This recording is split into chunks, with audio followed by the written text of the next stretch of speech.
What's up, guys? Okay, welcome to the video where I'm going to be talking to you guys about my thought process and some of the things to look out for when no-filling, right? So you guys can get the high damage games or the no-fill wins and you can show it off to your friends or whatever you guys want to do. Falling from the sky and landing near me.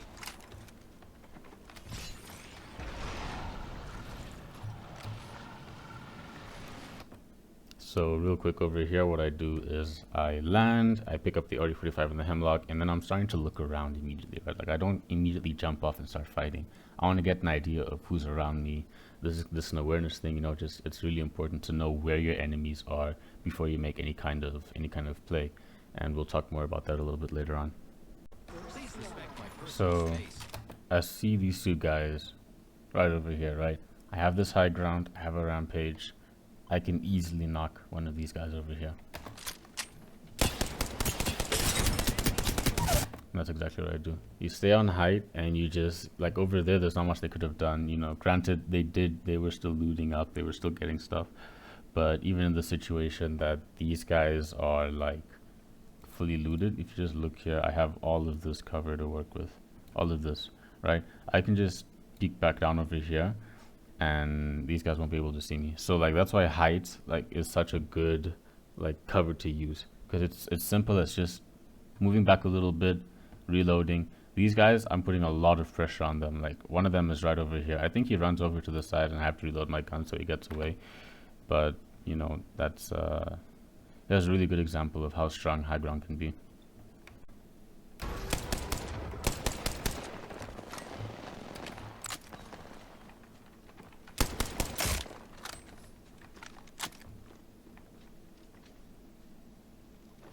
So right over here, that guy did get away. I don't think he was actually the teammate of the guy that he landed next to. I was expecting that wraith that was going around to go and finish this guy, but I heard the rest sound, right?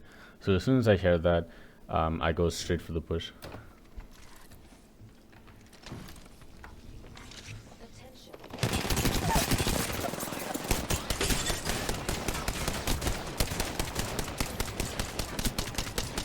Alright, so my rampage shots are really bad. This guy can probably kill me over here. I have to reload the animation to reload the rampage. Is bad. He has a Mozambique, probably reloads it faster, right? So what I do is grapple out, get the armor swap, and then try again.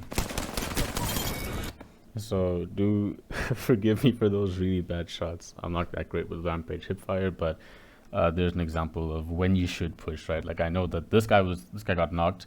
The other guy's gonna start rezzing. I don't think he knows that I'm pushing it, so I just push up for that, and I try knock this guy first because I know he's only 30 HP when I first start shooting, and then I go for the wraith. And I know that I'm Pathfinder, I can always grapple out of any like most bad situations.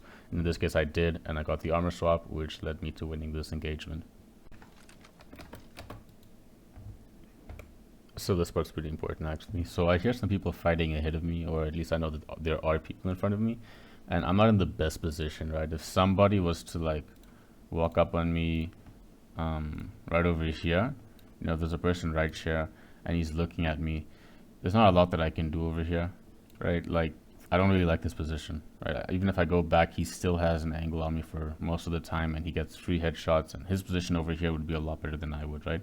So my objective right now is to get up here where I get an overview of everything, like, you know, down here and around me. You know, this over here is a really good spot, and you're gonna see me abusing it just now.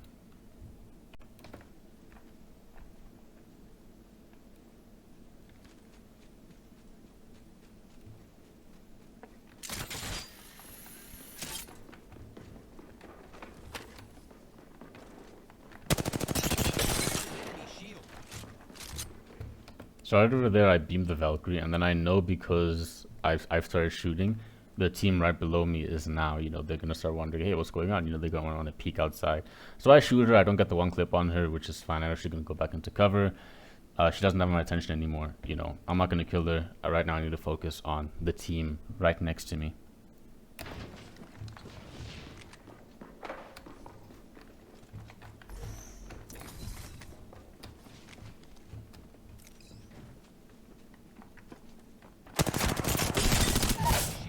That right there is why high ground is so good. That guy, well, apart from the fact that he didn't even know that I was there, right? Look at how easy it was to just one clip him. Look at this. He's right over here, doesn't see me. I just got so many headshots on this guy. I'm pretty sure I got some headshots on him. Yeah, most of those are just headshots. Easy clip, you know? Right there, and that's just because high ground is so strong, and you're going to be seeing me talk about this a lot more. This video is just going to be about high ground, basically.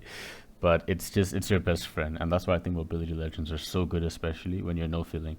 Because the ability to just get high ground, especially in pubs, is so, I think, undervalued. But yeah, let's keep watching the video.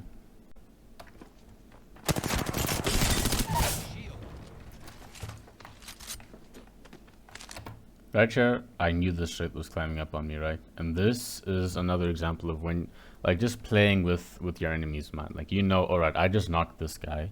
They know that I'm up here. If they start pushing, unless they have Valkyrie or Horizon, Octane Jump Pad, or any mobile or a Pathfinder like me, they're gonna have to climb all the way up to me. And that right there is the beauty of high ground, in my opinion. The fact that you cannot get punished so easily, and you can do a lot of punishing when people play aggressively towards you. Like, there are a lot of ways to counter high ground, but most of the time people are just gonna start climbing up on you, and I just get free shots on this Wraith.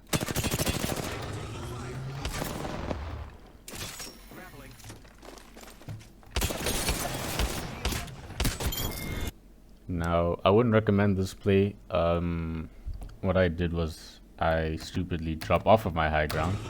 I get all the way to low ground. Thankfully, I'm Pathfinder, I can just grapple back up. So she can't really punish me for that. And then, this is the type of fight I wouldn't recommend. This one right here. If you look at the cover, my nearest cover is like, it's this thing, I'm pretty sure. Right, and I'm really far away from it. If this right here is an aim duel, and I generally advise against going for aim duels because it's just whose aim is better, and it's not, you don't have a lot of control of that, right? Thankfully, in this situation, my aim was better, but look at her as well. Look at why she's in a bad position. There is no cover. Her best option is to drop down over here, and even then, I just have to walk up and look over this thing, and then I get free shots, right? Really easy. But yeah, don't do this.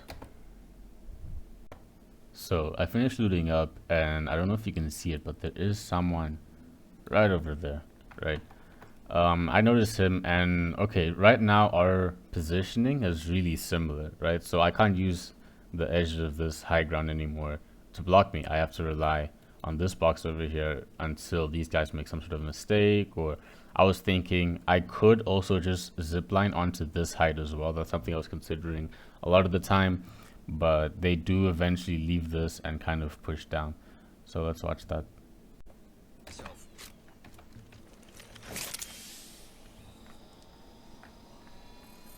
Another thing to notice, what I'm doing over this is these little micro peaks, right? Like, whenever you're peeking, you don't always have to peek to try and exchange bullets, right? You can have these super quick little micro peaks. Like, let me see if you can, like, look at how quickly I was just going back and forth, right?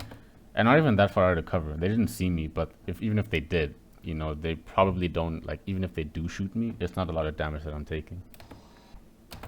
So this team starts rotating out, right? Pathfinder and Bengal, I believe. I missed those shots, which sucks. But notice how also, just another really quick thing. After I take any shots, I duck back into cover, and I mean I still take a little bit of damage, but it's a lot less damage than what I would have taken if I'm reloading, looking at them. Just something to point out.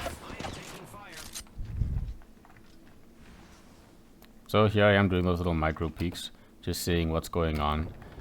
You know I can't really shoot the Bangler right now, and look at what she does. Right, it's almost like we're getting deja vu. Once again, look at my position. Look at all this cover that I have, and as you saw earlier, I just ducked down. This is all the damage that I took. If I continued peeking, I probably would have like been hit until I was flesh or something, right? But that's not the case. Let's look at Bangalore. This was her only cover, right? I noticed that she tried smoking me, which I guess makes sense. Like, she wants to smoke off this area, but it wasn't a good smoke. She just like didn't even see where her smoke was, and she just like starts pushing, right? Now look at her. She's completely overextended from her cover, now she's like, if my aim is really good, this is like the point of no return. At best, what she can do is jump off of this, you know, which still isn't that great because like you had all the control over here. What she could have done was just smoke off this area and gone towards where her Pathfinder went, right? But this is also another thing in no-fill which is really important, is separating your enemies if you ever can. If you notice that here's Bangalore, this Pathfinder went somewhere in this building or he's around here, look how separated they are.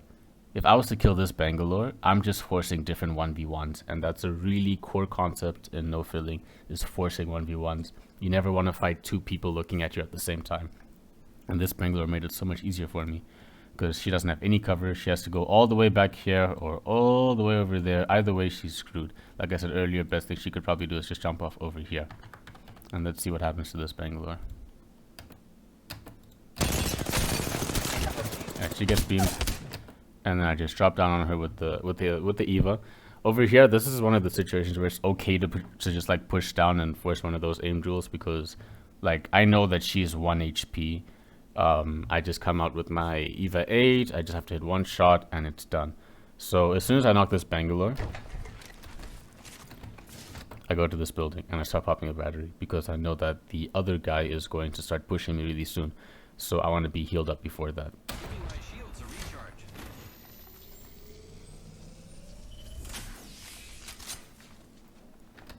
See him over there, and the first thing I do when I see this enemy is I start gravitating towards my cover. You'll see like it's a very subtle thing, but I see him and then I start peeking back into cover.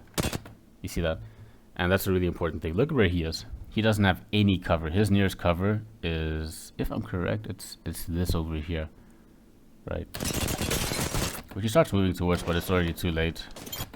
And there's another team right over there. I was going to, because I noticed I had my grapple back up.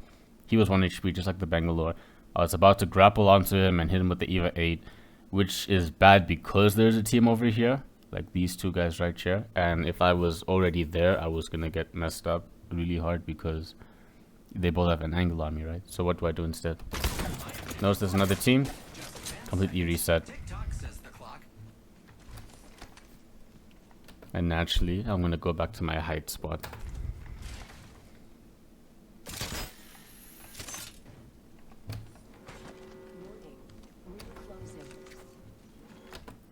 So look at this. Once again, like this one position has given me so much damage. When I think I had 404 damage when I was still under the stairs down there, still looking at taking this position again. And I've already farmed like 700 damage.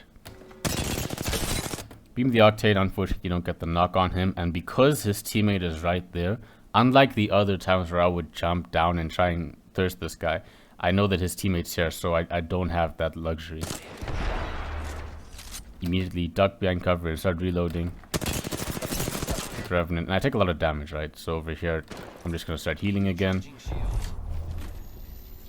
And it's just a poke battle over here now, which is pretty good if you just want to farm damage, if you want to get high damage games and stuff. These are the kind of situations that you're looking for, is like to just farm people, although you should be very cautious of getting thirded. Alright, they both completely reset. I make that zip line over there because I want to have like different options. I want different angles, and I want to be able to fight these guys and in two different places. I don't know if I ever took the zip line, but it was an option.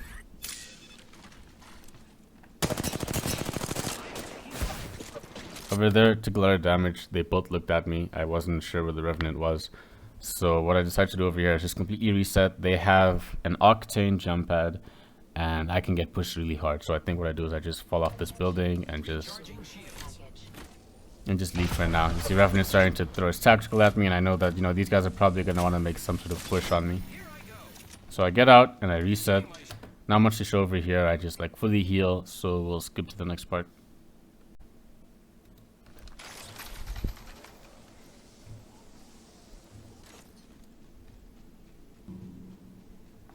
Okay, so now I've taken a completely different angle. Unless these guys heard the zip line, they don't know that I'm here, and I don't know where they are yet, right? So right now I'm in the scouting phase, trying to gather information, figure out where they are. I see the octane. I go behind cover. I know that he doesn't know where I am right now, right? So I'm going to use the element of surprise. Get some good damage on him. Peek back in. He decided not to take cover over there for some reason. If I was him, I would have immediately ducked back into cover, which he doesn't do. He forces the aim duel, and you see that he gets punished pretty hard for it. Reverend's looking at me now. I know that this octane is flesh, so I want to put pressure on him. I throw an arc star. It was a pretty bad arc star. I realized that. And then I throw a grenade. So my nade actually knocks the octane, which I wasn't expecting, but this changes the whole dynamic. I can be a little bit more aggressive. I'm not limited to this one area now, right? So now I can kind of start moving up on this Revenant a bit. Look at him. He's arcing. And I always try and play really close to cover. Don't mind those bad shots. So I notice that he's flesh now. I still have this much HP. I'm going to continue pushing him. I know that he has to back up and heal a bit. He goes into his ultimate. So because of that, I start like, if you notice, it's a very subtle thing again, right? I think right over here.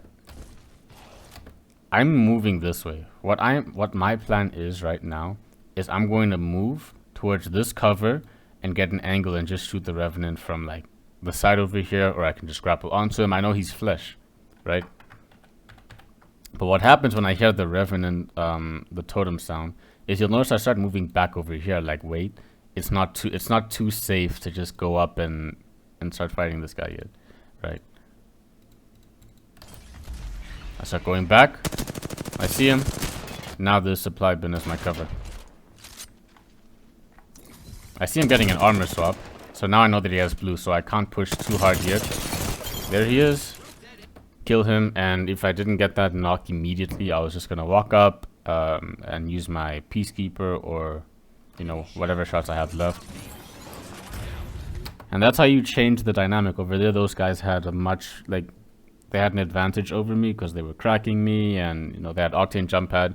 I'm pretty sure they might have used it earlier, but if they did have the Octane jump pad, the moment that I got cracked, they should have just pushed me, right? But they didn't do that. They let me get out. They let me reset. I took a position, an angle that they weren't expecting. I get a good knock on the Octane, and then I still have the high ground. You know, that slight high ground over the Revenant where I can see every way he wants to move, and I just have a really strong position in general.